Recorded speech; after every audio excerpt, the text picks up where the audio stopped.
There they are. They coming in. Can y'all hear me and see us? Okay. Oh, there's Bigo people. Yes, me, people on Bigo, you guys can join YouTube. Yeah, we're live on YouTube too. Okay, you can start when. I'm sorry. Y'all can. I can't laugh because my teeth and stuff. Okay, you can start whenever you're ready, Brother Yusuf. We are live? Yeah, we live now. Can y'all see? Yeah, they said we all can hear us too. Okay. Okay, yes, you can start whenever you're ready. Okay, y'all can see him. All right, assalamu alaikum, everyone. I was making sure that everything was good. I wanted to start talking to just 3 or 4 people in the personal chat room.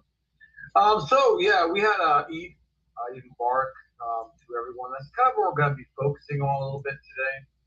I've talked about before, being what I call unapologetically Muslim. But what I mean by that is that as long as what people think about us is true, we must always be unapologetically Muslim. But we also must be active in dispelling myths, removing falsehoods, and not allowing the enemy, particularly the Zionist media, to turn people against us. So that's kind of going to be the focus of what we're going to talk about today. Other than this, it was a pretty quiet news week.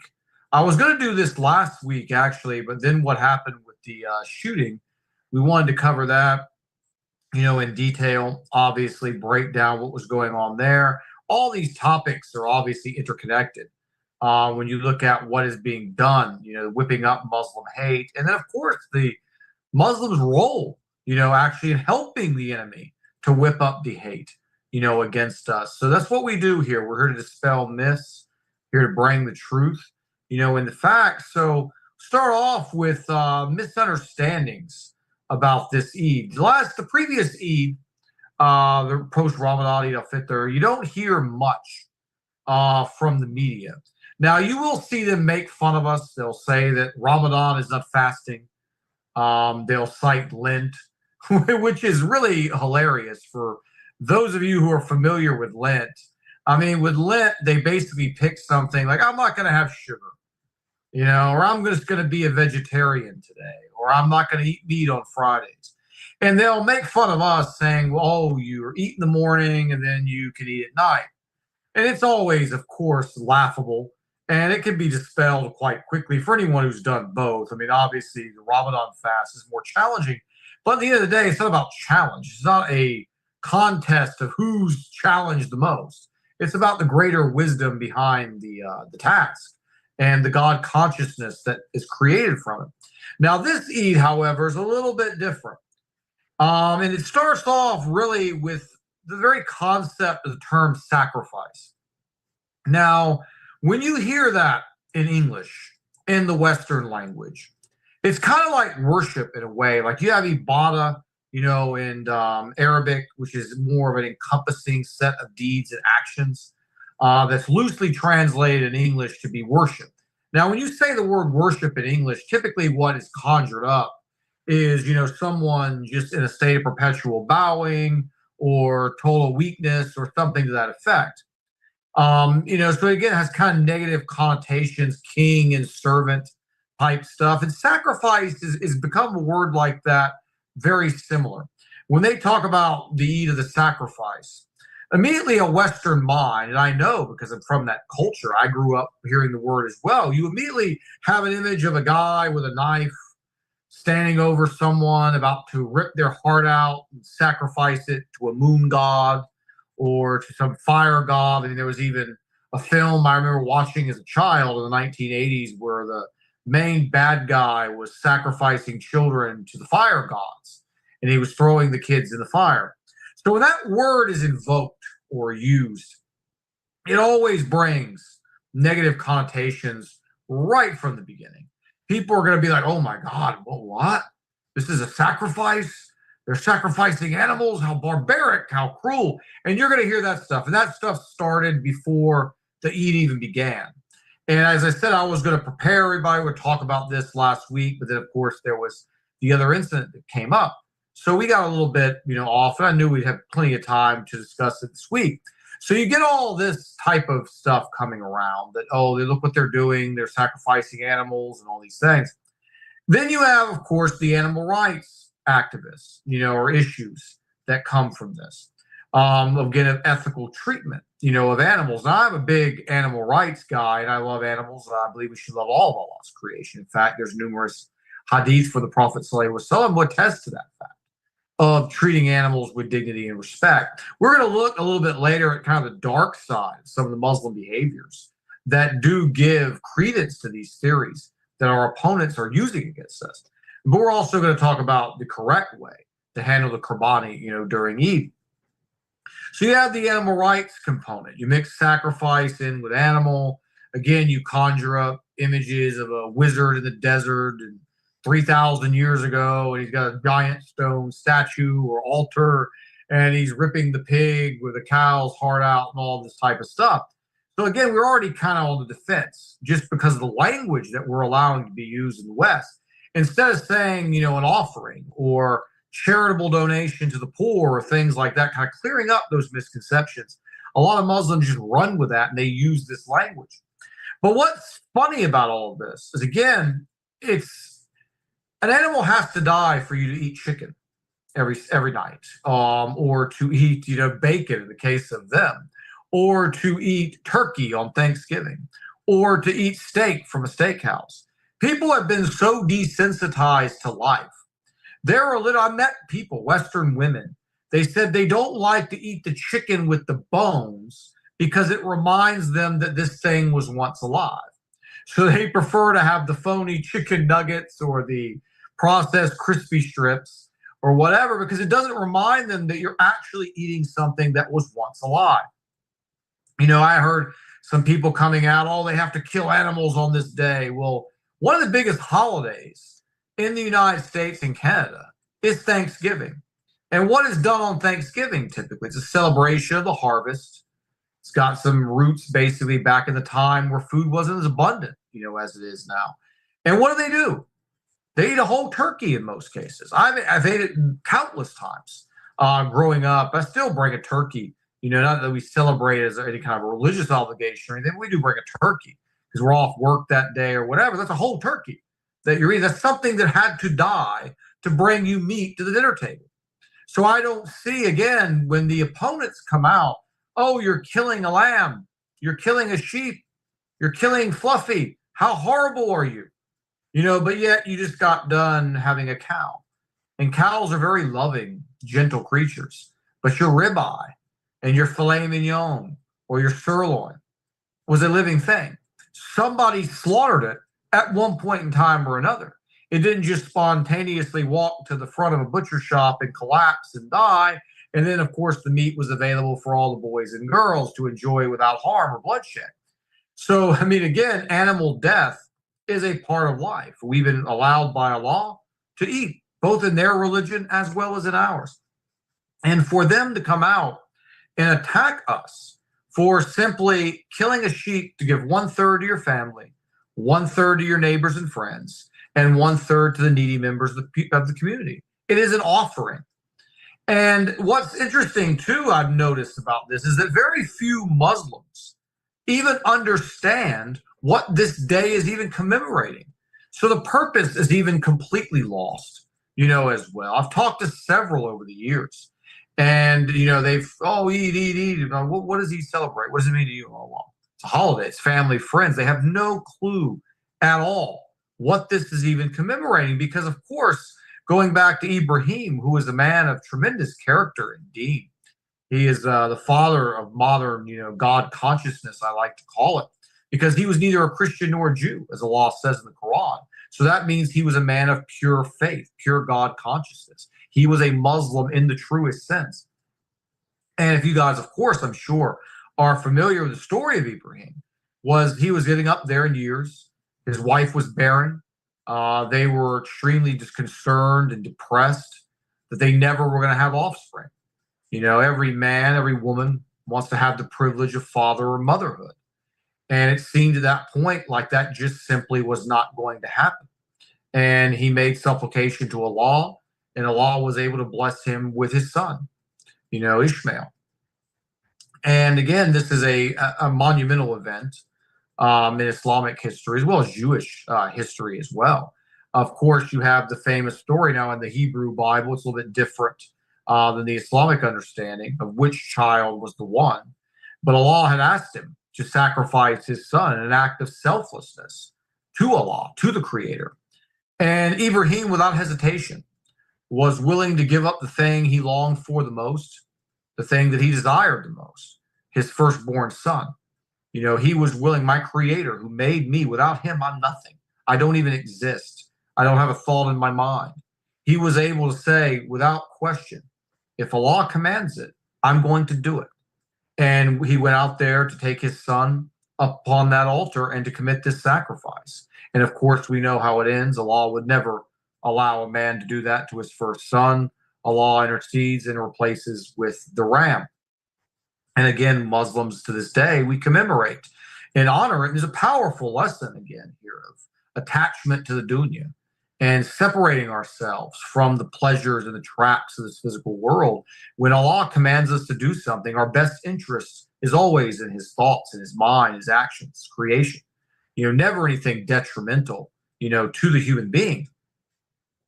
So again, you know, it's a powerful lesson that you find that most people don't know. They have no clue of what this level of God consciousness is, what we're commemorating here.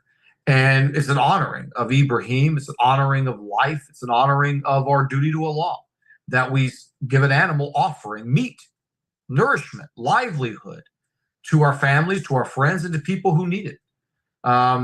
No different than if I go to Food Lion today, big grocery store chain for those of you who are not in America, to get the reference, and I go buy a pack of sirloin steaks and I take it to a poor person's house, or I take it to a donation place for the homeless. No one would say, oh, you killed a cow, you murderer, you butcherer, you murdered a cow for this. No, you would appreciate the generosity and the selflessness, the God consciousness of that decision. But because we're Muslim, and obviously you have the Zionist media out there, they are going to take this. I said, use the word sacrifice, use these, oh, look, they're so barbaric. They're so horrible. Can you imagine? They're killing something.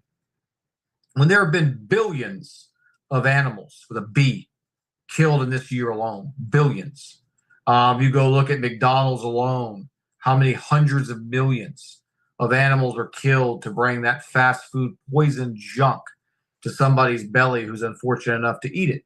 But again, as Muslims, we have to always be there to know what's going on, know that there are people out here with evil intent who are here to twist, they're here to misrepresent, and they're going to come after us. And we always have to intelligently be able to refute them in a way that the person who's making the critique, yeah, I never thought about it like that. You know what you're doing is actually a good thing. It's not wrong. Now, that's part one. Now we're going to go to like part two, which is unfortunately what happens in our community. Now, all the things I opened and described are the core of what the sacrifice is all about. But as always, we are the only religion that has to be accountable for him, her, him, the guy in the back, the guy over there in a country I can't pronounce or recall. You know, we have to be responsible for all of them. You know, it doesn't matter. Unlike Christians, where a Christian guy can go out with a gun and can shoot some people, and no one's going to say, oh, look what Christianity is. No one's going to say that. They'll just say, look what the wacko did. But with Islam, it's different. And we know it's different, and we have to be prepared. I used to always tell people growing up, I don't care what you think about me as long as it's the truth. But I'm not going to let you think a lie about me. I'm always going to have an opportunity to clear that up. So when we see Muslims out here abusing this, doing things that are harmful to the image of Islam, we have a right to call them out, and we have a right to basically clear it up to the kuffar. Look, this is not what we stand for. This is not who we are. And those kuffar may go out there and become believers, you know, once they see the truth. I mean, I was someone many, many years ago who did not think quite fondly of Muslims until I actually went and learned and studied myself. And then here I am today, alhamdulillah. So that's every opportunity for that conversation is an opportunity to win someone over, you know, to the truth. But what we saw these past few days throughout social media was giving ammunition to that Zionist media, giving ammunition to those people who are not going to like us, no matter whether they know the truth or not. and then giving ammunition to the people who have doubts about us, who are not clear. Oh, well, they're right. This is who they really are. So we saw example after example. I was seeing these in Twitter. They're all over my feed of horrific animal cruelty. There was one video they had. This looked like Bangladesh or one of the countries, Pakistan, Bangladesh, India. They had the cow tied up, and they were just like jabbing it, into the throat. Anyone who's familiar with the Sunnah of how we are to deal basically with the Qurbani, we are, of course, to relax the animal. We are to keep the animal calm. We are to put the animal on its left side, facing toward the Qibla. We are basically to do the Bismillah, calm the animal, get a blade that is beyond sharp to its fullest potential. Of course, we are to make the throat cuts in a precise way where we minimize the suffering, because this is Allah, again, His mercy. Those creatures are here for us to benefit from, but they're also living things that deserve respect. Allah says, on one hand, you need the meat. Meat is beneficial. It's very good for you. It can sustain you for long periods of time. It's good for growing the bones. The milk of these animals is very beneficial. But we owe a deed of respect to the creation, to Allah, to handle these, animals in a civilized manner. The animals are also not permitted to see other animals being slaughtered, as well, because it whips up the adrenaline and the fear. Complete morality. Go look at a Western slaughterhouse. Again, to those people who are coming after Islam, for people like these men I described, who are not following the Sunnah at all. They have no business doing this. They're a disgrace. They don't know what they're doing. If you don't know what you're doing, you get help, or you don't do it at all. You don't do something wrong. Worst thing, I thought. No, you don't think when it comes to the rules of Allah. You get advice, you seek counsel, you get assistance. But these slaughterhouses that go on, that kill those billions with the bee animals I mentioned earlier, some of the most, it's like on a horror movie, the way they treat these. You have them, sometimes they'll have the cows' heads just basically where they can't even do anything beyond basic neck movements. By the time the babies are born, they put staples in their ears. They take them from their parents, depriving these animals of the love of their mother, of their mother's milk. And it's factory. They're hooking them up to part of almost a machine of mass murder and killing. So what those men were doing, those brothers who were in error, obviously, who were stabbing this particular animal in the throat, is still better than what's going on in the slaughterhouse, but it's not representative of Islam. These slaughterhouses, they think just because they stun the animal before it's going to be killed, that this somehow, it's just great. You can eat it now in peace. What about the 2.5 years? All the hormones that you've injected, they pump these chickens up with so much stuff that they can't even, their legs cannot support their body weights. They collapse. They sit, they roll in their own feces. It's horrendous conditions. Everybody should be against this, especially as a Muslim. We should be adamantly against this. But again, what these men are doing is not Islam, but it's still better than what the kuffar are doing, who are criticizing us. We saw basically slaughtering going on everywhere. You had people slaughtering animals on balconies where the blood was just dripping off into other people's property, dripping off into the streets. We saw animals being killed in soccer fields. We saw all kinds of just senseless nonsense that is not in line with the Sunnah. Zero respect for the religion, zero respect, again, for the animal. I saw one video that was highly disturbing. It was a man yelling of Arab origin here in America, in Dearborn, Michigan, yelling Eid Mubarak. He had the sheep, pinning it down to the ground, and was launching fireworks off beside him. And I'm just, what are you doing? Is this the way? Is this dignity? Is this honor? Are you doing this for the sake of Allah? Or are you doing this for cheap TikTok views? And we saw quite a few similar. This was one of the more outrageous ones that was going on there. And again, the enemies are going to use that and go, look right there. This is exactly, what they're about. It's a big party. They love killing. They always like to say, oh, Muslims, they love killing. Their whole religion is about jihad. So here, look, there's the evidence. He's pinning the animal down. He's cheering. He's celebrating. Fireworks are going off and, all these things. We saw people taunting, the animals. There was one, it was from France, a person of Moroccan origin, it looked like, was singing and taunting the animal that you're going to die, and was making gestures to it, again, making a complete mockery, of Ibrahim, alayhi salam, making a mockery of Allah subhanahu wa ta'ala, making a mockery of the Prophet sallallahu alaihi wasallam with such childish, immature, just nasty behavior. This animal basically who you're about to take an offering from, an act of goodness to a community, you're mocking it, you're taunting it, you're singing songs to it about how you're going to kill it. I mean, again, what kind of low IQ, low humanity, type of action, is this? And again, every year it's the same thing. We see all this stuff going on, and it's just ammo, as I mentioned before, for the detractors, for the people basically who have issues with us already. They're not getting a fair representation of what we are. And our favorite people were back again. Also, I saw this in Philadelphia and a couple of other places. Philadelphia, prominent, praying in the streets, with the Eid prayer, out there blocking, in this case, blocking traffic. Some of these people who were doing this in New York before said, oh, we're in a public walking area. We weren't blocking the traffic. We're only blocking the pedestrians. Well, these people were spilling out with the prayer mats in the streets. And you saw the comments on the video, what you would expect. Like, I wish somebody would run them over. Do they think they own us? They're trying to throw us out of our own city. It's a bad optic. It is a very bad view. And we've done at length, both Sister Layla and myself, about this, how it is haram.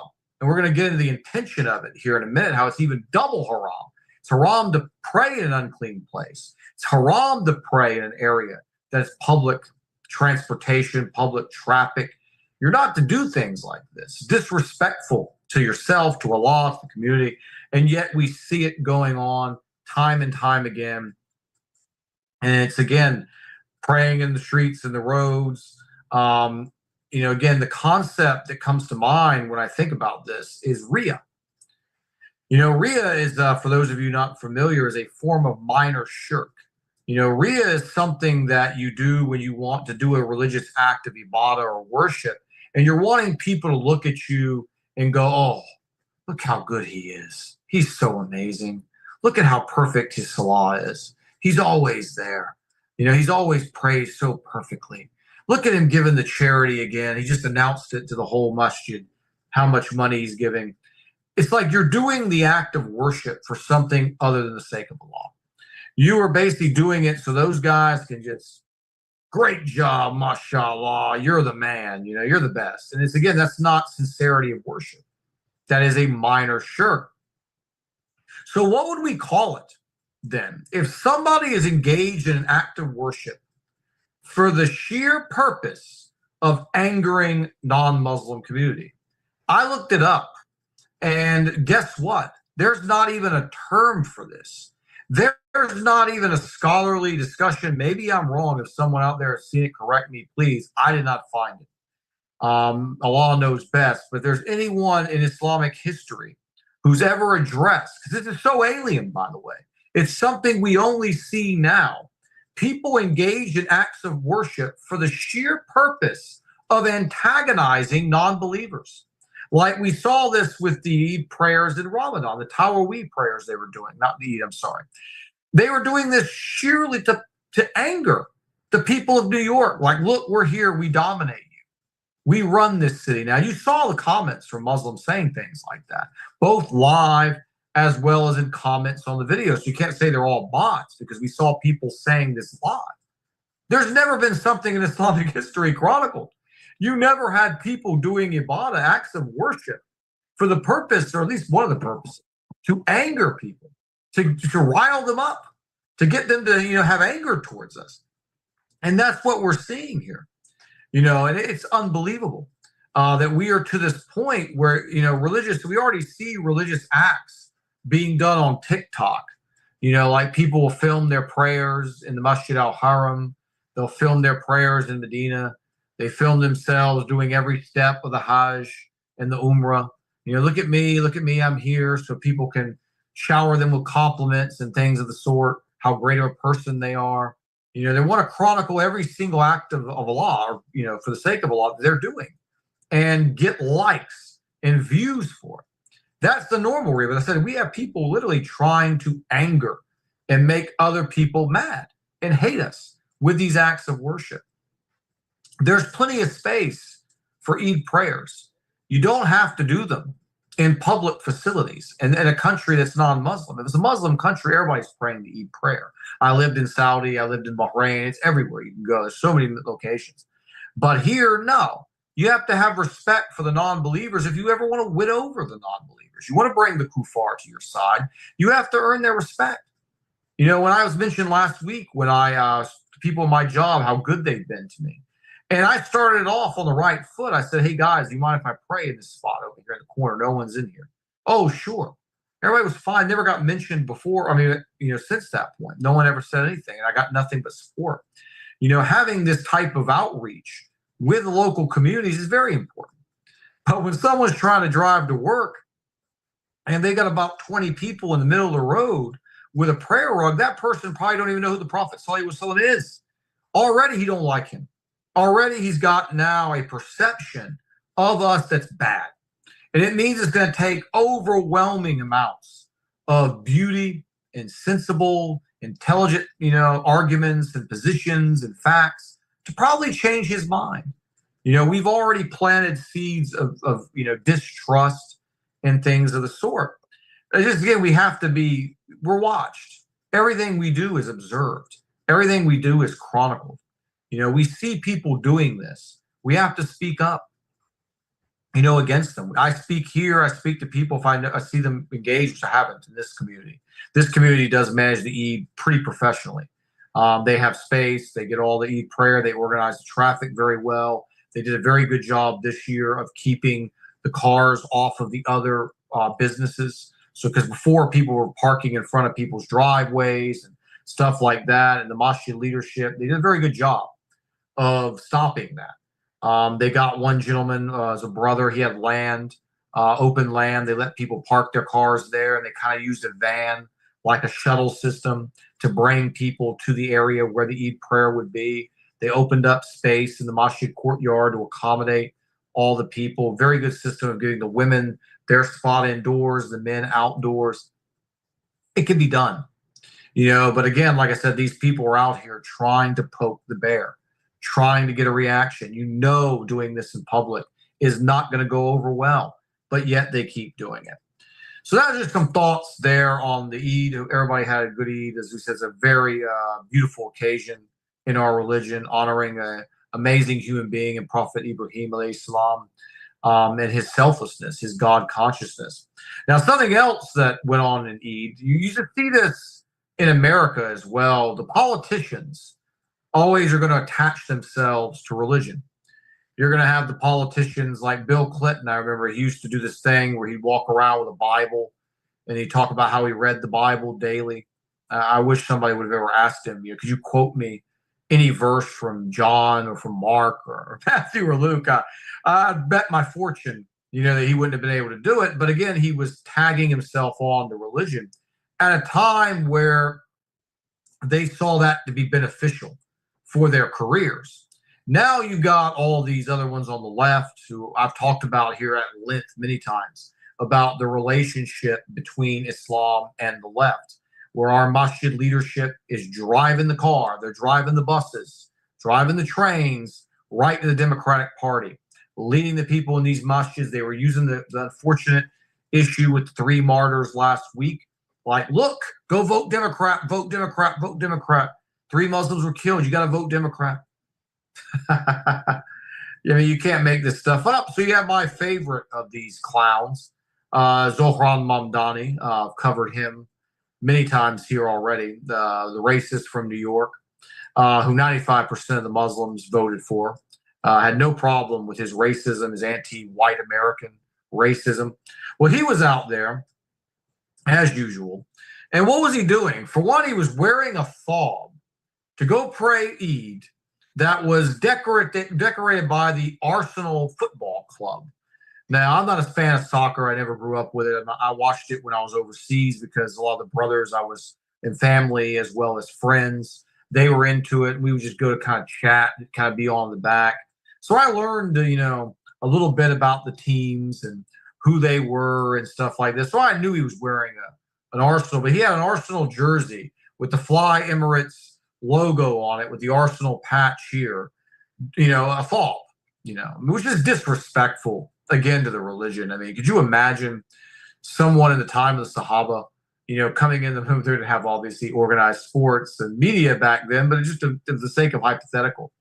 And someone walked in with a sponsorship or endorsing a product owned by Zionist billionaires, which is nothing but a cash grab from the downtrodden in society.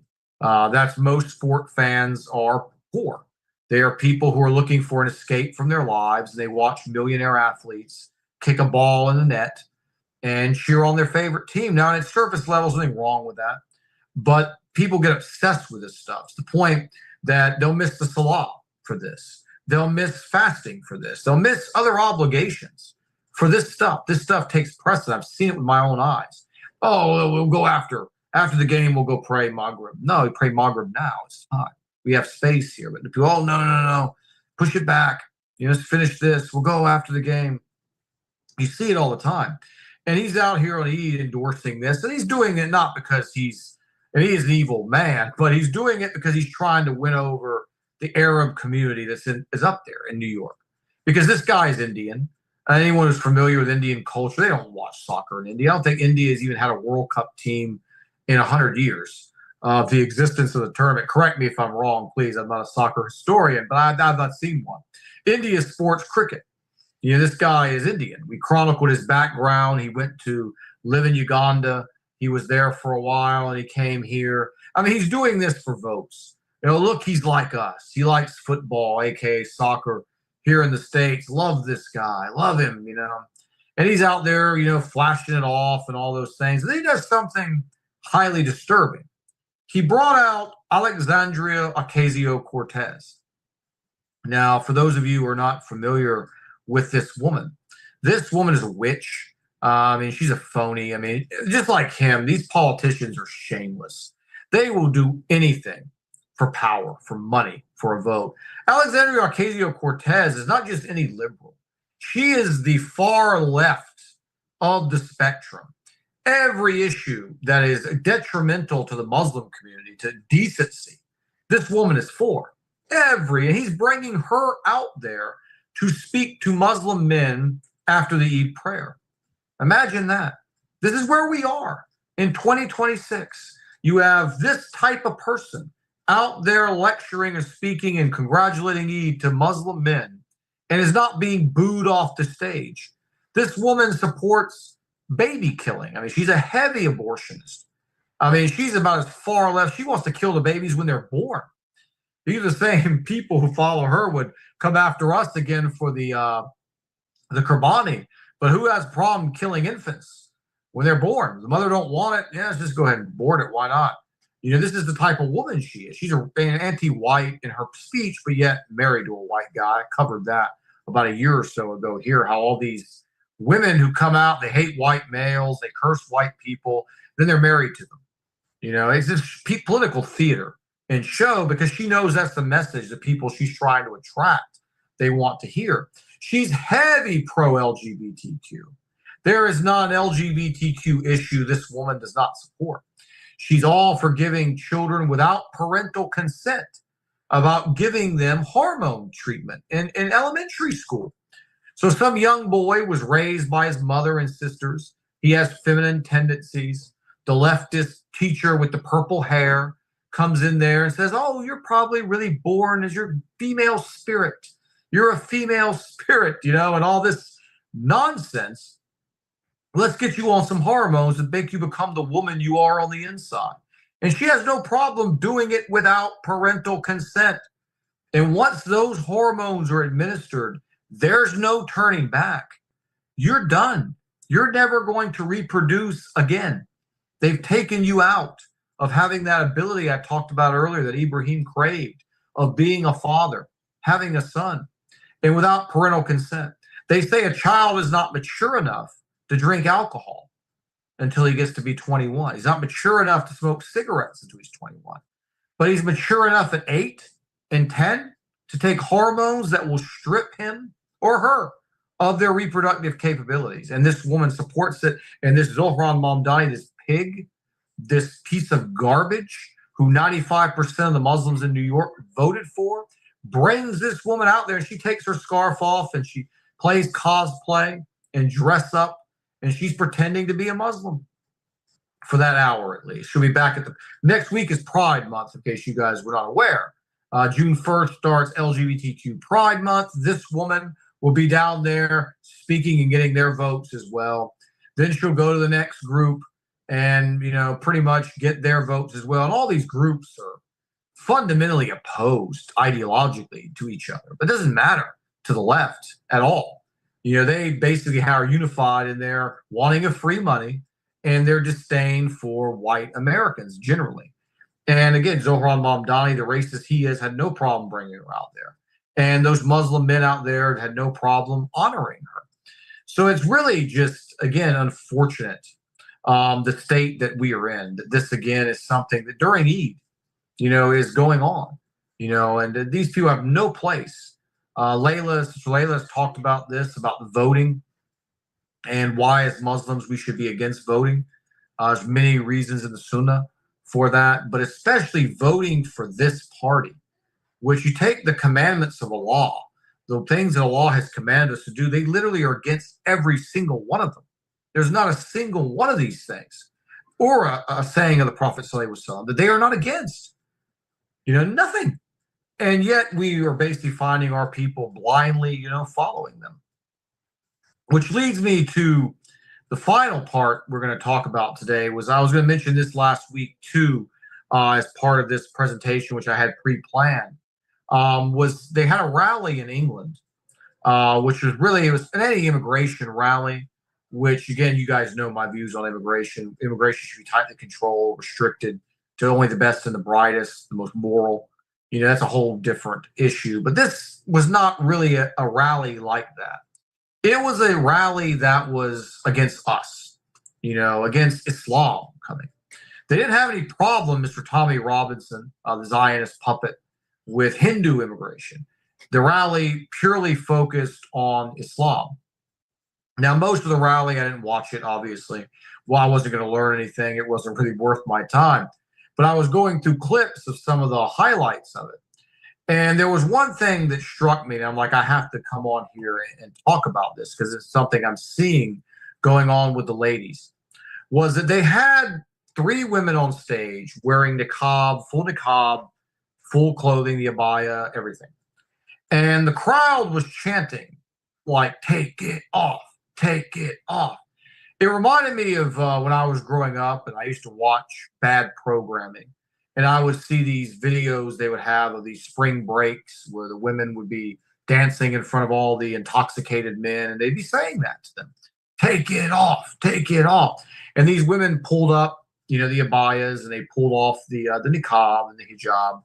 And they were out there and, you know, Western. It wasn't as bad as what you see in a mall these days, but it was still short skirts and all these things. And the crowd erupted in this massive chant, you know, like, you know, yeah, freedom, freedom. And again, equating freedom with nudeness, with nakedness. And I've tried to warn sisters in the past that a lot of people, especially if they don't come from this culture, they don't really understand what exactly is going on here. We have a whole generation of men who basically are highly fetishized. And if you go look at, you know, and I'm not encouraging anyone to prove me wrong here, but anyone who's ever in their past, hopefully not doing it anymore, has looked at certain provocative adult websites. They have seen, they have categories for everything. And one of the categories they have is for Muslim women. They don't have Jewish women, of course, no coincidence there. Sneeko actually did something good. He pointed this out about a week or so ago. That's the only group they don't have. They've got black women, they've got white women, they've got Asian, they got the whole thing. And then they've got Muslim. And what has been known for years is that they take Hispanic women from South America, because they have so little of Arab sisters and Indonesian sisters and Malaysian sisters and North African sisters and African sisters. Obviously have standards. Not many of them are going to engage in this type of lifestyle or work. So they get women from countries where they have brown skin, but they're not Muslim, to go out there and put on the niqab and perform these acts on video. There is a highly demand now going on to fetishize Muslim women. These men, basically, most of them have been separated from chances of women because the modern day Western society, the dating market is so skewed. You've literally got, by the way things go, when you just open everything up against Allah's commands and his rules, you're going to have consequences. And you've got about 20% of the male population is literally getting their choice of 100% of the women. And you're getting 80% of these Western men that have almost no prospect of marrying, if they could even find one who's even wanting to marry the female sense. They're lonely. These are lonely men. And these outlets, these networks, this disgusting material has become their only refuge from this. And every woman to them is a potential piece of lust, is something of eye candy. And it's why they always go after Muslim women so hard. Because they can't get you. They can't see you. They're craving you. They're wanting it. OnlyFans, tens of millions of men subscribing actively to OnlyFans. If you ever see or hear a story in the news about an Arab woman or a Muslim woman who's going to do OnlyFans, it just shoots right up. It's like instant. When there was the Muslim sister, we covered her here. I don't want to call her sister, actually. I take that back. She was on Playboy magazine, and we covered that here. That magazine, people were rushing to buy it because they thought maybe she is inside. She actually wasn't. It was just an article, and they were disappointed. So when they come after Muslim women, it's very much reminiscent of the shaitan, the whispers, the freedom. You're going to make money. You're going to be liberated. You don't need to be with a man. You don't need to be a wife. They say having kids is boring. Having kids shackles you. It stops your development. You need to go out here and you need to do this. And we're seeing more and more sisters, as they live longer and longer in the West, are succumbing to this behavior. And they know right now, I mean, without a shadow of a doubt, if I give in to this, I'm going to make a ton of money. There is the famous Saudi girl. I'm not going to mention her name here, ran away from her parents. She went to Canada. She's now a single mom and a pornographer. She's one of those girls, and her numbers went through the roof. Millions of dollars she was making from taking her clothes off and doing inappropriate acts on basically the camera. And the men who, again, fetishize these Muslim women were lined up. They were waiting like a pack of dogs when you throw the piece of meat, because they're wanting, again, to fetishize Muslim women. They're going to be stepping this up. It's going to come more and more. You know, you see when they go after the men, they call us terrorists. They call us all kinds of other names. With the women, they always make the defense, oh, you're innocent. You're oppressed. The men are oppressing you. This is your natural state. Just join, come all over, take it off, you know, as they said. And we're going to see, again, like I said, more and more of this coming here soon. And we have to be on the lookout for it. We have to protect our daughters. Propaganda is everywhere. The hijab is oppressive, even though a lot of the people who will say that will have a picture of the Virgin Mary behind them. And the Virgin Mary is not wearing clothes like one of those women in those films by any means. But yeah, they don't see the contradiction, you know, in that. They'll say that men are policing women's bodies, which is, again, a lie. You know, Allah is policing women's bodies. Allah is policing man's bodies. A man can't go out in public with his shirt off based on Islamic principles and practice. A man has restrictions on what he can or cannot wear, you know, as well. We are not allowed to wear whatever we want. And you see the results, again, in this society. When you open it up, you take it off, you know, like that. You have generations of men that are going to die alone. Their suicide is going up. Antidepressant use among the women. We've covered that here before in the past. You know, men often themselves, again, left and right, because they have no reason to live. They turn to drugs, they turn to alcohol, and they're wrecking the lives. Because when you play with God's rules, there's going to be consequences. And as I said, it's going to keep on going, and we just have to be prepared for the challenges. I will close on that and open for the final 15. Let's have some chats. Let's take some questions and some comments.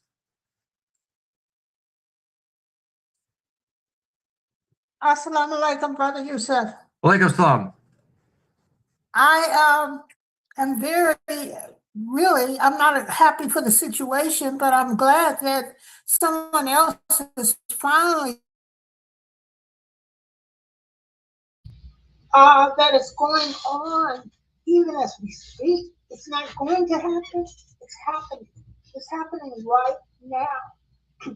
Whereas the Muslim women are being, told that they're oppressed. This has gone on for so long.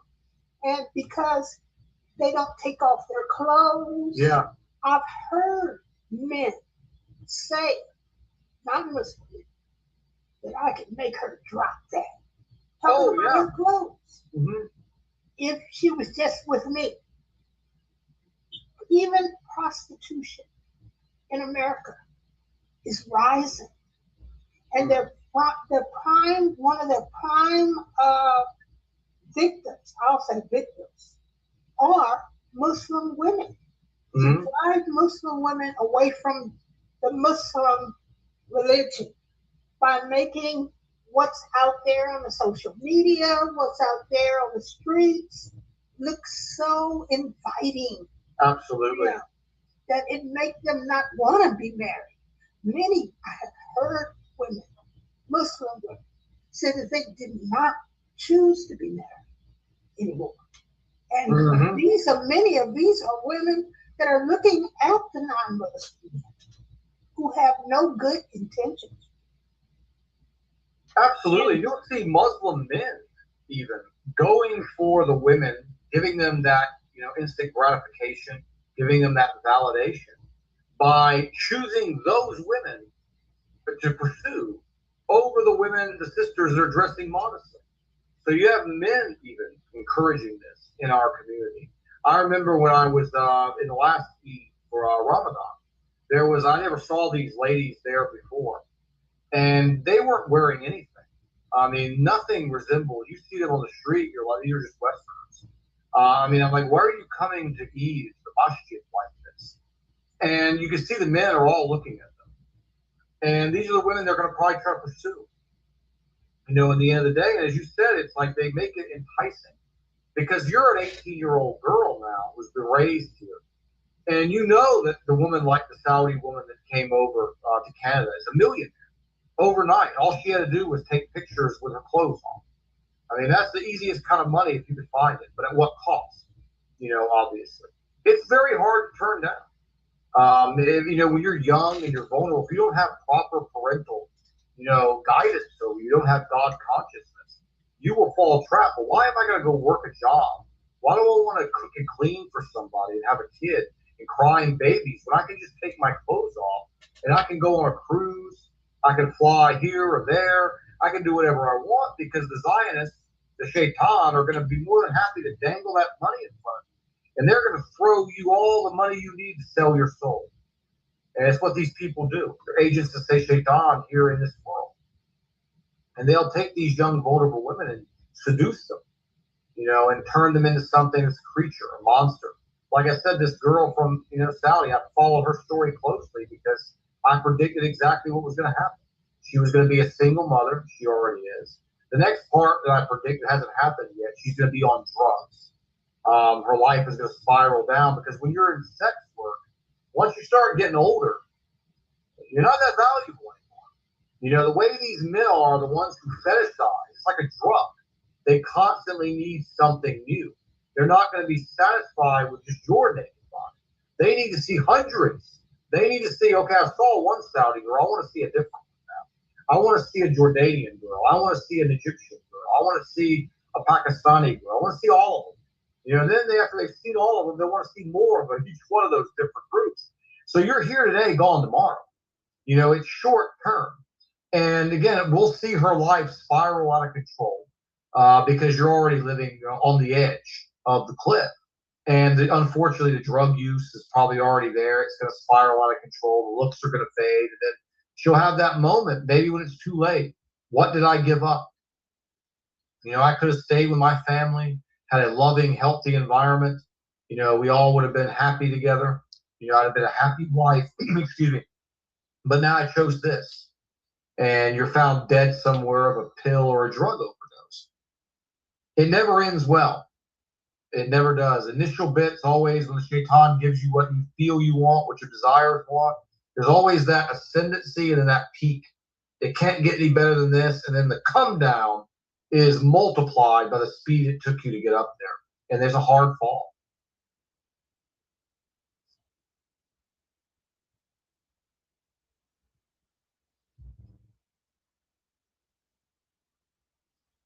Any more questions, comments?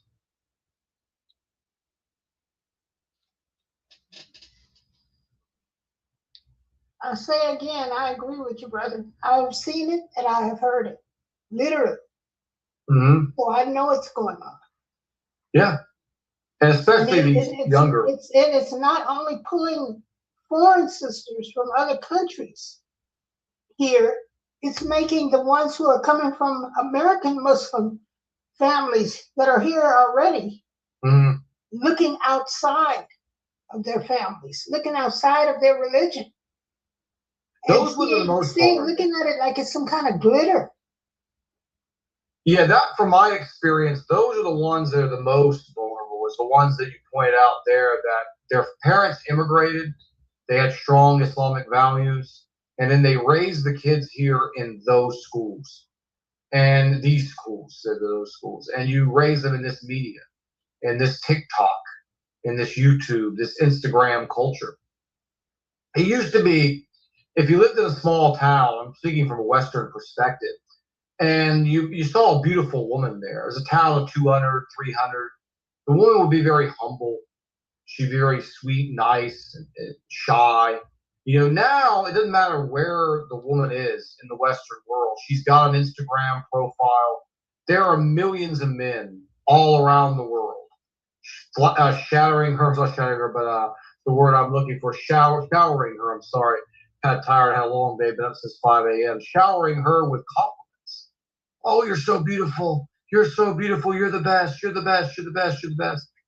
And it just gets to a point of the ego can't take that. It's artificial, non-natural amounts of praise. And the ego just swells and swells and swells. And the person becomes so in love with themselves. I mean, you go look at these girls' Instagram pages, both the Muslims and the non-Muslims. It's like a shrine to themselves. They're just like, here, look at me. I'm great. Look at me over here. How great I am. Look at me with a mountain in the back. I mean, it's crazy. You see these girls going in front of war memorials that are honoring soldiers, you know, and they've got pictures of their behinds showing in the camera. You'll see women, and it's going to happen too, God forbid. You know, you're going to see it in Mecca as well. You're going to see them posing in these scantily clad, seductive posing in front of the Kaaba.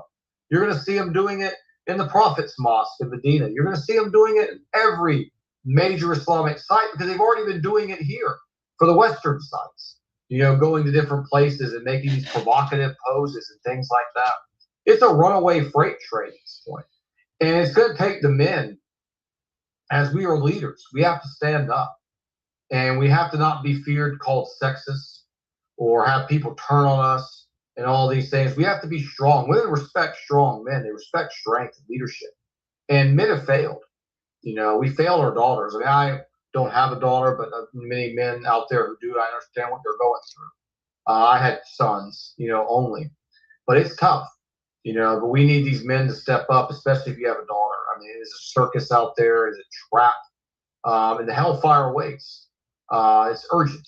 Has to be, action must be taken. You know, we have to raise these girls right and keep them, you know, from this stuff. There's a question here on YouTube. He said, what is your take on AI taking over jobs? For example, there's a Claude AI, which can create a poster in minutes, something that would take a professional in the field 2 hours to do. and at a much lower cost. Now they're even working on super intelligence, which could completely replace the human job market. Well, he's absolutely right. And I said to a friend of mine sometime pre-2010, I wasn't Muslim at the time, it was probably 08, 07, somewhere in there. I'm telling out of memory. And he said, where do you see it ending? You know, you talk about these people, the elite, the disdain they have for us, wanting to rid the world of us. Where are they going? And I said, they're just keeping us placated until the robots arrive. And I'll never forget saying that. They're keeping us satiated, distracted. All this stuff that they've put together, this kind of control grid, has all been there to keep us distracted until the moment in time where the robotics were ready to roll. Because at that point, they don't need us anymore. We will be replaced. Initially, it'll be a heavy percentage. They've talked about this, 2/3 population reduction. I talked about this with the COVID vaccines. There's possibly still a hidden mystery behind what's in those vaccines that we've yet to see, or we're already seeing it with the declining birth rates. But they want to get rid of us, obviously, most of us. They want to keep a certain few still here. Certain people, they say, highly suggestible, you know, easy to control, easy to maintain. But outside of that, they'll have no more use for us because they're replacing everything that we can do in the world. And you see all these data centers are just destroying water. I mean, they're using massive amounts of water. It's clean drinking water. They're already moving into areas and taking water from communities where the communities have to have the water redirected. It's going to raise the water bills. Already has. I mean, my water bill here, we don't even have one of these things. Every month it's been up $1 for about the last 10 months. I don't even look at it. Oh, it's going to be this. Last month it was $48. Just 10 months ago it was $39. And I'm expecting it to be $50 next time I get the bill. It just keeps on going up. And the more water they keep stealing for this, it's going to drive our water bills up. It's going to make water a precious commodity. You're going to be having droughts. I mean, crops not being properly watered. These are lots of different scenarios that could come, but none of them are good, you know, at the end of the day. Now, the AI bubble, I believe it will burst from an investor standpoint. It's very inflated right now. There are going to be winners in this, as there always are with these bubbles, and there are going to be losers. So we're going to see some of these stocks take a heading here soon, I think, because a lot of them are way, way up now. But it's here. Unless we fight it, it's here. And first, it's going to come for your education jobs, your sales and marketing, you know, your design, graphic design, posters, like you mentioned. You know, it's coming for those first. I'm already seeing, and part of my job and what I do for a career is education. I teach classes on occupational safety and health, how to take care of yourself. I go through the science of disease, the science of different hazardous chemicals and elements and electricity and things like that. And the company told me just a few months ago, we want all the training to be done online now. We don't need you to do it anymore. And I'm like, you kidding me? And I've taken that online training. It is a joke. There's no human interaction. It's bland, but it's going to get better. You know, over time, where these are going to be a responsive bot that's going to be able to ask questions, answer questions, going to be able to tell you stories. It's going to be just like you're having a human being in there, but it's not going to slur on its words. It's not going to make a mistake. It's not going to have a day where it's tired or whatnot. It's always going to be 100% accurate. It's never going to have to look up a certain fact or whatever if a student asks a question. And there goes those jobs. Same thing with sales. Instead of having a pushy salesman, you're going to have robots calling you, telling you about a new product and service. You're going to see those jobs fall first. The jobs that are going to be the most protected long-term are your trade skills. You know, they can't duplicate that yet. Your welders, your fabricators, like we have a lot of them in our plant, very good guys do a lot of great, amazing work, fabricating metals, tool and die makers, they call them. Those type of jobs, electricians, plumbers, HVAC technicians. These jobs are safe for a while. You know, they don't have the robot ability to have robots actually going out there and physically doing it. But all of your desk jobs, gone. You know, will be gone. I mean, no chance. I mean, if you're a firefighter, you're a police officer, you're safe for a little while. You know, obviously the army, they want us there because they're killing each other. Those jobs are going to be safe for a while.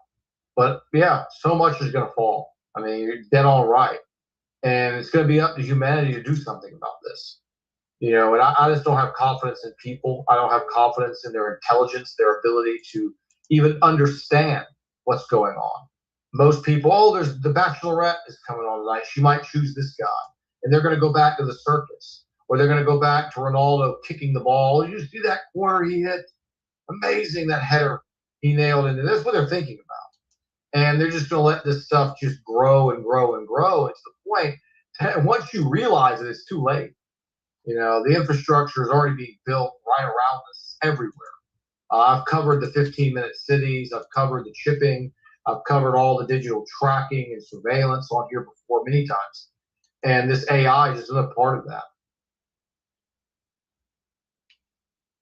It's a paradox because AI is all over now. You call Amazon, you're going to get a recording telling you, I can help you. Your credit absolutely. card, if you got a credit card, I can help you. And pretty much they can. You know, Yeah. It's amazing. It's really amazing. You know, I wonder how in the world do these companies, how did they get into the AI in the first place? How did they get introduced to it? I'm retired, so I'm out of that world now. I don't know how they are recruiting companies such as Amazon and other places to even join in with this. Because eventually, sometimes you need a live person. And if you yell at it, if you put a little cuss word out there at it, it'll give you a live person. That's what I have to do. I always say, I speak to know. an agent. I don't want to speak to that thing. It's like, Yes. you know, it can't answer nuanced questions. Like, I want That's a human right. being, you know? That's right. Go do a lot. We got people in my work now who they literally let AI write all their emails. I was sent one time like a presentation, like this is the format we should use for the class. And I looked at it and I went and I typed in the chat GPT and I got the same exact thing he got. I'm like, you're kidding me, dude. Quit trying to be, for one, the work is poor. It's very generic. It's not customized. I like customized training for our factory, what we do. I use pictures. I go out there on the floor. I take pictures. I even get the employees. We have fun with it. I put pictures in my slides where they're posing doing a job that's dangerous but not in dangerous position. We put that in the slides. So when people go to my classes at work, they're like, oh, there he is. Oh, there he is. And they enjoys it. It brings that interactivity to it. AI is just soulless, has no soul. And it's popping up everywhere. People don't write emails. You go to the phone, soon, like you're going to troubleshoot something, you're going to get an AI bot.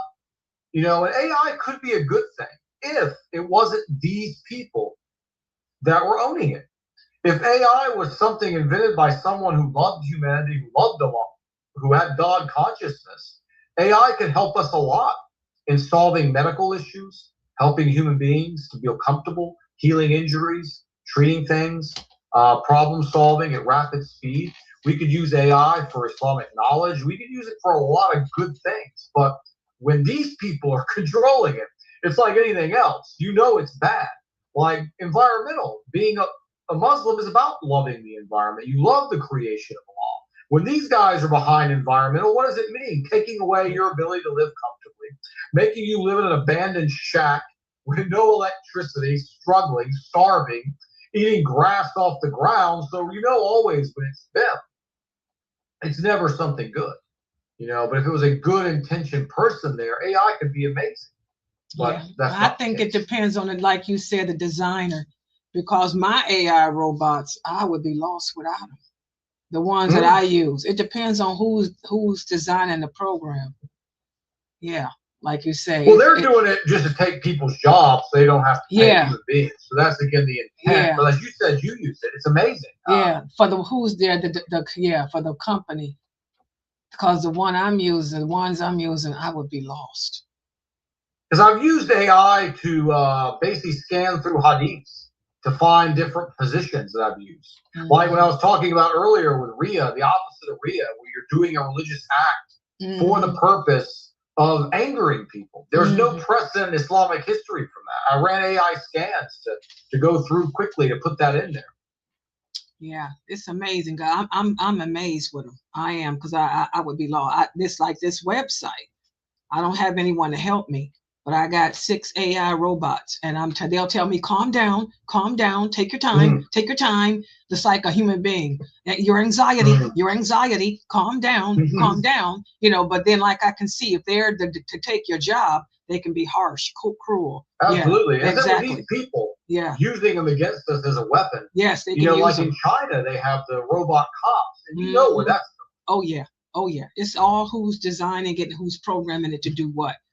Oh yeah, they can be dangerous or they can be very helpful. They could be like Megan, the movie Megan, or they can be like that other movie, Deadly. Oh yeah, they're powerful.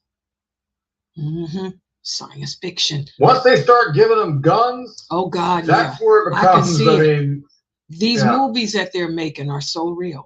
Exactly, they can be dangerous. Oh yeah. Okay, guys, any other questions or comments?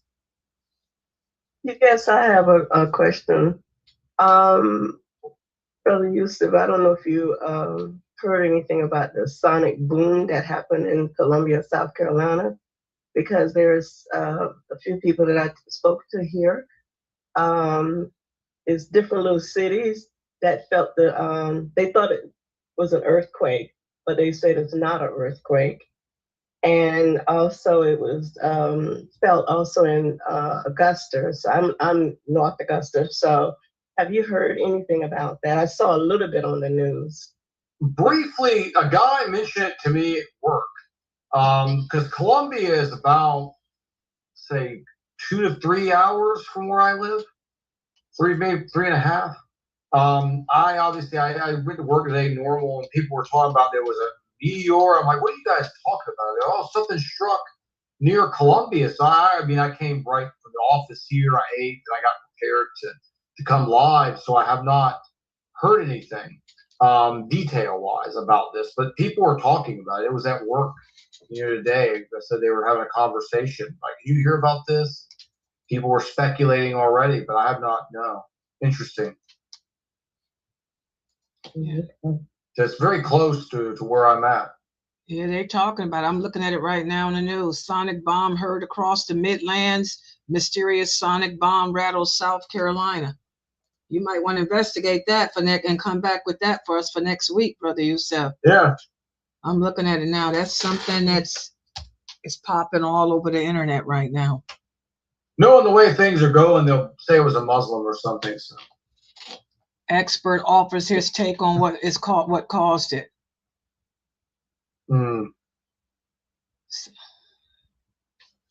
Shock waves. Object travels through the air faster than the speed of sound. No, they're not saying it's Muslims. They don't know what this is. Yeah, Port Jackson said it wasn't them either. So, I don't know. A meteor. They saying it's likely a meteor. We have one here in Cleveland too. They said wasn't an earthquake.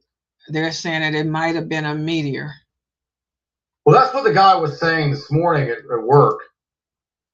But I didn't see any headlines or anything. But I didn't look. I said I came right straight home, ate dinner, and then got ready to come on live.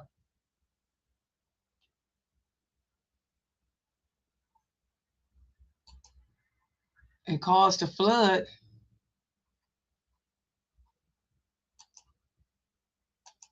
Yeah, you need to investigate that. It's in the news now. They got some stuff going on. Wow. Yeah, any other stuff? Any other questions or comments? Yeah, another brother here. He said, I'm down here too. It's the talk of the town. Another question.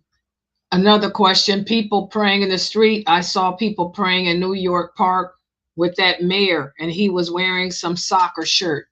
I guess most of the sisters were not covered either. The mayor. Yeah, I talked about that earlier. Yeah, where he was wearing an Arsenal fob, which is it's politician pandering, nothing more, nothing less. This clown was like, oh, Arabs, they like soccer. Most of my audience is Arab. Let me wear this, you know, and they're going to love me. And the simple-minded people will go, yeah, he's a soccer fan like me. You're at a religious function, and you're wearing basically something like this. I mean, it's so just says reminded me of Bill Clinton when he used to carry the Bibles around. You know, Yeah. it's just such a Yeah, he's disgraceful. And then Alexandria Ocasio-Cortez, I mean, it's just like I highlighted her today, is a wretched witch. Everything she stands for is anti-Islam, but yet she's out there pandering to Muslims. And guess what? Those Muslims will vote for her because 95% of them voted for Mamdani. They'll vote for her. Oh, yeah. When she believes you should be able to kill a baby when she's born. Oh, yeah. I mean, this is the leftist psychopath that she is. Yeah, these people are. And you'll have the imams out there telling you to vote for her as well. Oh, yeah. Oh, yeah. Can't leave that out. And care with them. Oh, yeah. Like Miss Linda Sarsour, the cockroach, when she got famous a few years ago. Oh, yeah. Another one of these people. It's a shame. Okay, no other comments? Okay, well, mashallah, this was another good one. All of his, yeah, they're all good. Oh, yes. Yes, well, I want to thank Brother Yusuf Zucovsky again for another enlightening weekend review. This was, all of them are good, exactly. One of the sisters says she likes coming here to get to hear what did happen for the week. Yeah, we all Well, it was an Eid week, so I wanted to cover the Eid and just let people know like how to defend our religion. Oh, you know, because there's bad idiots out there who are going to make us look bad. And there's the Zionist media who's more than happy to show the idiots and not show us. Exactly. But the more of us is out there, the more that our image gets healed. Exactly.